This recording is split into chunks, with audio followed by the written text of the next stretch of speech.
안녕하세요. 저는 사랑 하나 믿었다가 커다란 배신감을 알게 된 30대 여자입니다. 여러분들은 사랑을 믿으시나요? 전 이제 절대 사랑을 믿지 않게 되었습니다. 저는 가족도 잃고 사랑도 잃고 모든 것을 다 잃게 되었거든요. 제게 일어난 기막힌 이야기를 들려드리도록 하겠습니다. 저는 3년 정도 연애를 하고 난 이후 결혼에 꼴이 나였습니다. 연애를 하는 내내 여자 문제도 단 하나도 없었고, 저와 남편은 너무 잘 맞았어요. 식습관도 생각도 사상도 무엇 하나 다른 것들이 없었어요. 당연히 제가 좋아하면 남편도 좋아하는 것이었고, 남편이 싫어하는 것은 제가 싫어하는 것이란 공식이 정말 두드러졌던 커플이었거든요. 남편과 저는 그렇게 3년이 넘는 시간을 열심히 사랑했습니다. 서로 괜찮은 직종에 종사하고 있어서 형편도 비슷했고 집안끼리도 잘 맞았어요. 연애를 하는 내내 단 한 번도 큰 소리 치며 싸운 적도 없었죠. 그래서 어쩌면 제게 이번 일이 더 커다란 충격으로 다가온 것인지 모르겠습니다. 제게는 저보다 3살 정도가 어린 사촌 여동생이 하나 있습니다. 저는 저희 부모님께서 어렵게 가진 외동딸이라 밑으로 동생이 없거든요. 엄마에게는 언니가 하나 있고 사촌 여동생은 그 집 딸입니다. 저희는 나이 터울이 꽤 나는데도 불구하고 정말 친자매처럼 자랐어요. 여동생과 함께 어디를 가거나 그러면 일란성 쌍둥이냐고 종종 질문을 받기도 하죠. 저는 사촌 여동생을 무척이나 사랑했습니다. 이게 형제 또는 남매와 다른 것이 자매들의 사이가 무척이나 끈끈해요. 아무래도 둘 다 같은 여자이기 때문에 서로 공유하는 비밀 같은 것들도 엄청 많기도 하고 함께 할 수 있는 것들이 많거든요. 게다가 저와 사촌 여동생은 사이가 무척이나 좋았어요. 함께 나고 자란 동네도 같았습니다. 저희 엄마랑 이모가 같은 아파트 단지의 다른 동에 살았거든요. 그래서 학창시절에도 매일 쌍둥이처럼 붙어 다녔죠. 사촌 여동생 또한 절 무척이나 잘 따랐고 말이에요. 제가 연애를 시작하게 되면서 당연히 제 남자친구도 제 사촌 여동생을 소개받게 되었습니다. 당연히 제 남자친구도 제 사촌 여동생도 서로에게 예의 바르게 굴었고 두 사람 모두 빠르게 친해지기 시작했어요. 전 그런 것들이 무척이나 좋았습니다. 내가 가장 사랑하고 있는 가족이 내가 가장 사랑하는 사람과 가깝게 지낸다는 것은 제 로망 중 하나였거든요. 하지만 제가 만일 과거로 시간을 돌릴 수 있다면 전 이렇게 두 사람을 각자 처음 소개시켜줬던 날로 돌아가서 두 사람을 절대 만나지 못하게 했을 겁니다. 여기까지만 들어도 여러분들은 무슨 말인지 잘 아시겠죠? 전 남편의 불륜으로 인해 지금까지도 고통을 크게 받고 있습니다. 연애 시절에도 여자 문제로 속을 썩였던 사람이라면 그래도 어느 정도 이해하고 넘어갈 수 있을지 모릅니다. 그런데 남편은 생전 그런 기미도 없다가 이번에 처음으로 불륜을 터뜨린 상대가 바로 제 사촌 여동생이었습니다. 제 반쪽과도 같은 그런 분신 같은 존재였던 그 사촌 여동생과 말이에요. 제가 그 비극적인 사건을 목격하기 몇 달 전으로 올라가도록 하겠습니다. 저와 남편은 결혼과 동시에 구미에서 살림을 차리게 되었어요. 남편의 직장이 구미 쪽에 있었거든요. 남편의 이직보다는 제 이직이 더 쉽고 빨랐기 때문에 제가 옮기는 것으로 했습니다. 3년을 넘게 만나면서 대부분의 기간이 장거리 연애이긴 했지만 일주일의 주말은 무조건 붙어 있었거든요. 그래서 별로 장거리라는 기분은 안 느껴졌었어요. 어찌되었든 이직에 성공하고 구미에서 저와 남편이 생활을 하기 시작했습니다. 저와 남편 둘 다 연고도 없는 경상도에서 생활을 하려니 참 심적으로 많이 힘들었어요. 저랑 남편 둘 다 서울 사람이거든요. 그렇게 1년 정도 서로에게 의지하고 기대면서 버팀목도 되어주면서 신혼생활을 하기 시작했습니다. 그런데 연고가 있든 없든 상관이 없을 정도로 저와 남편은 둘이서 매일 지지고 볶고 알콩달콩 지내는 재미에 흠뻑 빠져 있었어요. 그렇게 저희가 결혼한 지 약 1년 반 정도가 되었을 때 사촌 여동생의 취직이 결정이 되었습니다. 공교롭게도 구미에서 일을 하게 된 것이었죠. 저는 정말 뛸 듯이 기뻤습니다. 제가 사랑하는 사촌 여동생이 저와 가까운 곳에 살 수 있을 거란 사실에 마냥 너무 행복하더라고요. 그래서 사촌 여동생이 사는 곳도 저희 부부가 살고 있는 신혼집 근처로 얻었더군요. 이모랑 이모부도 그리고 저희 부모님도 입을 모아 한마음 한뜻으로 잘 되었다고 해주셨어요.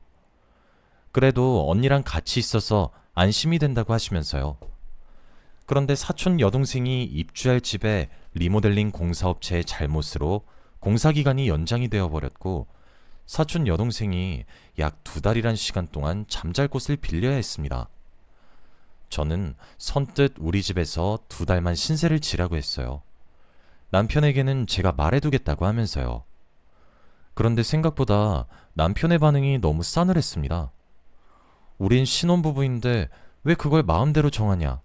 뭐 그런 식의 반응이었던 것 같아요.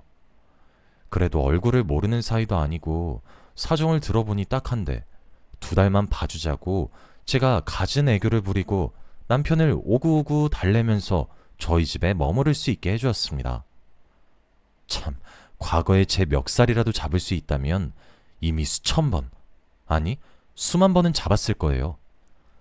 사촌 여동생도 신혼부부의 알콩달콩을 방해했다는 생각이 들었는지 처음에는 회사 일이 바쁘고 피곤하다는 이유를 대면서 집에 들어오기만 하면 바로 씻고 잠을 잤습니다.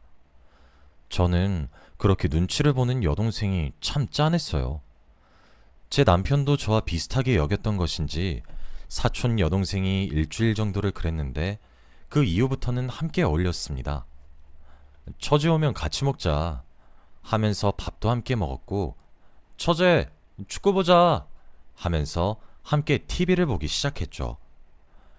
전 바보 멍청이처럼 그 모습을 아주 흐뭇하게 보면서 설거지나 했었네요. 그렇게 사촌 여동생과 셋이서 지내는 시간이 한 달이 지나가면서 하나 깨닫게 되었습니다. 저와 남편은 정말 모두 다 잘 맞는데 딱 하나 안 맞는 것이 있단 사실을 말이에요. 그리고 그건 바로 취미생활이었습니다. 저와 남편 둘 다 장거리 연애를 하기도 했고 결혼 초에는 신혼 분위기를 내느라 둘이서 꼭 붙어 있어서 몰랐는데 취미의 취향이 정말 극과 극이더라고요. 저는 실내에서 할 수 있는 그림 그리기, 뜨개질 이렇게 조금 정적인 활동을 좋아하는 반면에 남편은 사회인 축구, 사회인 야구, 레저 스포츠 이렇게 엄청 동적이고 활동적인 것들을 좋아하더라고요. 그리고 남편과 사촌 여동생의 취향은 꼭 맞았습니다. 그리고 그게 아마 불륜의 씨앗이 되었던 것 같아요. 처음엔 저도 당연히 두 사람과 함께하고 싶어서 취미 활동을 따라간 적이 정말 많아요. 그런데 저는 두 사람과 갔다 오기만 하면 온몸의 근육이 비명을 지르고 몸살이 나기도 하니까 사람이 잘 안 따라가게 되더라고요. 그렇게 두 사람이 저를 두고 둘이서만 취미 활동을 몇 번 가기 시작했죠. 그리고 그때쯤에 사촌 여동생네 집이 리모델링이 끝났고 사촌 여동생은 본인의 집으로 입주를 하게 되었어요. 남편은 내심 아쉬워하는 내색이었죠. 제가 장난스럽게 여보, 아쉬워? 하니까 남편은 아쉽지. 근데 여보가 더 좋지. 라고 했어요. 그리고 그 이후 저는 사촌 여동생이 저희 집을 떠났기 때문에 저는 다시 우리 두 사람이 서로에게 집중하는 시간을 가질 줄 알았어요. 사촌 여동생이 오기 전까지 즐겼던 그 신혼생활을 할 줄 알았죠. 그런데 남편의 태도가 조금 미묘하게 바뀌기 시작했습니다. 취미생활을 하기 시작하니 너무 즐겁고 재미있으니 개인생활을 조금만 존중해달라고 하더라고요. 저는 그런 남편의 태도에 조금 놀라서 흠칫하는 티를 내게 되었더니 남편이 저를 꼭 안아주면서 우리도 이렇게 하나하나 맞춰가는 거지. 일주일에 딱 하루만 양보해줘. 응? 라고 하더라고요. 그런데 그 말을 듣고 보니 7일 중에 하루만 양보해달라는 거니까 납득이 또 되었어요. 알겠다고 했고 그렇게 주말 중 하루는 남편이 온전히 취미생활로 보내게 되었습니다. 저도 남자가 사회에서 받는 스트레스를 이해했거든요. 저도 직장 생활을 하고 있으니까요. 그런데 건전한 운동으로 스트레스를 날리겠다는데 말릴 이유도 없죠. 그런데 남편은 점점 변해갔습니다. 처음엔 약속대로 일주일에 단 하루였지만 어느새 취미생활이 남편의 일주일 내내를 차지하게 되었어요. 집에 와서 누구랑 카톡을 하냐고 물어보면 함께 사회인 축구하는 단톡이다. 사회인 야구단 단톡이다. 레저 스포츠 동아리 단톡이다. 맨날 울리는 카톡 알림에 저랑 남편 사이의 말수도 줄어들기 시작했죠. 제가 아무리 말을 해도 남편이 휴대폰에 정신이 팔려서 제 말에 대꾸를 해주지 않았으니까요. 그렇다고 해서 대화를 많이 하는 것도 아니었어요. 그렇게 실컷 자기 취미생활 친구들과 연락을 주고받고 나면 밤 11시는 거뜬했고 그때 되면 피곤해서 뻗어 자더라고요. 결혼하고 나면 남자는 변한다고 하는데 그게 우리 남편도 해당되는구나 싶기도 하고 벌써 내가 질린 건가 걱정되기도 하고 둘이서 시간을 보내려고도 하지 않고 사랑한다는 말을 안 들은 지도 꽤 오래된 것 같았죠. 그렇게 느끼기 시작하니까 점점 제가 남편을 잡기 시작하더라고요. 자꾸 집착하게 되는 제 자신이 너무 싫었습니다. 전 근처 사는 사촌 여동생을 찾아가서 이 사실을 많이 털어놨어요. 형부는 아닐 거다. 언니가 너무 예민해진 것 아니냐. 내가 보기엔 형부 이전이랑 별로 달라진 것도 없다. 또 이런 말을 들으니 내가 잘못한 것만 같았죠. 그런데도 제 집착은 사라지지 않고 우린 3년이 넘는 연애 시절에도 싸우지 않았었는데 결혼 이후 높은 언성이 종종 오가기도 했습니다. 결국 제가 먼저 지쳤고 우리 두 사람 사이의 대화도 줄어들게 되었죠. 그렇게 제가 지쳐서 관심을 조금씩 덜 가지기 시작하자 남편은 신이라도 난 듯 보란 듯이 더 활개쳤어요. 그런데 그때 묘한 느낌이 들기 시작했죠. 남편은 그래도 적어도 그게 본인의 최소한의 양심이었는지 연락을 제외한 정말 진심으로 자신이 참석하는 활동은 주 1회로 철저히 제한을 해주었어요. 그런데 그게 어느 순간부터 남편의 몸에 꽃향기 같은 냄새가 나기 시작했어요. 마치 씻은 것처럼 말이에요. 씻었냐고 물어보면 남편은 땀을 많이 흘려서 목욕탕에 갔다 왔다고 그렇게 얼머부리고 말았는데 남자 목욕탕에 꽃향기인 목욕용품이 있을 리가 없단 생각이 들었어요. 그 꽃향기를 3번 맡게 되었을 때 저는 남편을 미행하기로 결심했습니다. 남편의 미행은 쉬웠습니다. 제가 화도 내지 않으니까 최소한의 경계도 하지 않더라고요. 룰루랄라 나가는 남편의 뒤를 쫓아나갔고 몰래 뒤를 밟았습니다. 제 차를 알아볼까 싶어 전날 미리 렌트카도 빌려뒀죠. 그런데 남편이 집을 떠나 도착한 곳은 사촌 여동생네 동네였어요. 처음엔 남편과 사촌 여동생이 취미생활이 너무 잘 맞아 동호회 같은 것도 같이 하나 보다 싶었는데 사촌 여동생이 남편을 보자마자 다다다다 뛰어와서 폭 안기는 것이 아니겠어요? 저는 그 길로 미행을 포기했습니다. 차마 진실을 제 손으로 파헤치는 것이 겁이 나기 시작했죠. 그날도 어김없이 남편의 몸에선 꽃향기가 났고 그 냄새가 그동안 익숙하다 생각했었는데 사촌 여동생의 샴푸 냄새란 사실을 알았을 때 제 심정은 차마 말로 설명이 안 될 정도입니다. 저는 마음을 강하게 먹기로 했습니다. 다음 주 주말을 기다렸고 남편에게 저는 잠시 친정에 사정이 생겼다고 했어요. 그래서 금요일 밤에 바로 올라가 봐야 할 것 같고 일요일에 내려올 수 있을 것 같다고 떡밥을 뿌렸죠. 남편은 애써 참는다는 듯 그래? 무슨 일 있으시대? 라고 태연하게 물어보는 듯 했지만 웃음기를 감추진 못하더군요. 저도 수년 동안 남편을 보고 살았으니 당연히 알 수밖에요. 모르겠어. 일단 나만 잠시 올라오라는 것 보니까 당신한텐 나중에 말할 건가 보지 뭐. 나도 걱정되네. 라고 대답하며 얼머무렸어요. 저는 그것이 제가 주는 기회였습니다. 당연히 친정에 무슨 일도 없었습니다. 저는 친정에 올라가지도 않을 거였죠. 제가 뿌린 밑밥에 제발 사촌 여동생과 남편이 걸려들지 않기를 바라고 또 바랬습니다. 그리고 금요일 밤이 되었습니다.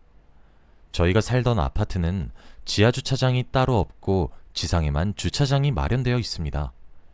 그날 하루 렌트카를 하나 빌려서 지상 주차장에서 죽치고 기다렸어요. 반차를 내고 일찍 도착해서 말이죠. 퇴근 시간이 되니 남편이 주차를 하고 집으로 올라가더군요. 그리고 1시간이 지나고 2시간이 지나고 3시간이 지났습니다. 새벽 1시가 다 되어 가도록 사촌 여동생의 그림자는 보이지 않았어요. 저는 다행이라고 생각하며 가슴을 쓸어내렸고 그냥 집에 가서 잠을 자야겠다고 생각했죠. 그렇게 차에서 내리려던 그 순간 익숙한 실루엣이 보였고 그건 사촌 여동생이었습니다. 저는 진정이 되질 않았어요. 사촌 여동생이 무슨 볼일이 있을 거란 행복 회로를 돌리며 2시간이 넘도록 기다렸지만 사촌 여동생은 나오질 않았습니다. 저는 결심을 해야 했고 결정해야 했습니다. 그렇게 전 집으로 들어가기로 결정했어요. 현관문 너머로 들리는 소리부터 심상치 않았고 제 두 눈엔 눈물이 가득했어요. 덜덜 떨리는 손을 애써 부여잡으며 후다닥 비밀번호를 치고 문을 벌컥 열었습니다. 그들이 아무런 대응도 못하게 아주 재빠르게요.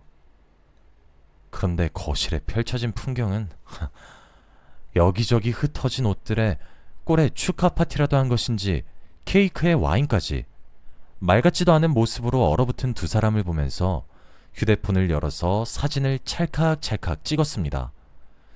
그리고 기억이 나질 않았고 주위에서 들려오는 고함과 울음소리에 애써 정신을 차려보니 너무 큰 충격에 혼절을 했더라고요. 남편과 사촌 여동생이 제 양쪽 팔다리를 주물거리면서 정신 차리라고 하면서 엉엉 우는데 모든 세간살이를 다 집어던지면서 난동을 부렸고 소리쳤어요. 네가 어떻게 나한테 이런 식으로 대하냐고 말이에요.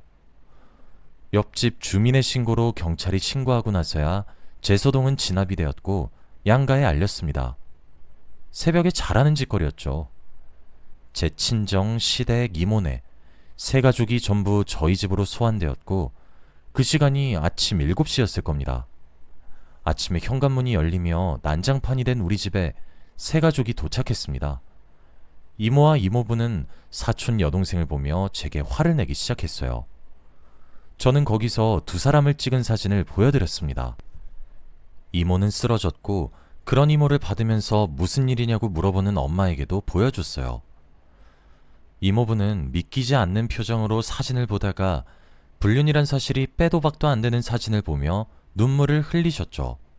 자신이 딸을 잘못 키웠다고 말이에요. 저희 부모님도 화가 나셨습니다. 사촌 여동생에게 당신들이 어떻게 해줬는데 이렇게 배신을 하냐고 화를 냈죠. 시댁도 뭐 마찬가지였겠죠. 이모도 이모부도 시댁 어른들도 제게 미안하다고 사과하셨습니다. 본인들이 자식을 잘못 키운 죄라고 하시면서요. 그게 그렇게 끝날 일이 아니잖아요. 전 됐으니까 각자 자식들 챙겨서 당장 나가라고 했습니다. 소송을 할 거라고요. 이모네 가족들에게도 말했어요. 폭행죄로 고소하고 싶으시면 하시라고. 그런데 내 심정 이해하시면 가만히 계시라고. 결국 사촌 여동생을 상대로 상간자 고소를 진행했고 위자료로 3천만 원을 받으라는 결과를 받았습니다. 이모와 이모부는 외동딸인데도 불구하고 도와주진 않으시더라고요. 자신의 여동생과 처제를 무슨 얼굴로 봐야겠냐고 하시면서 호적에서 거의 파내다시피 했다고 합니다. 저와 같은 동네에서 나고 자란 여동생의 친구들은 저와 친한 동생들도 많은데 그중 가장 촉새 같은 아이에게 제 이야기를 해주기도 했죠. 비밀로 하라고 하면서 말이에요. 그런데 이야기를 퍼뜨린 지 한 달 만에 동네 사람들한테 손가락질을 받게 되었다 하더군요.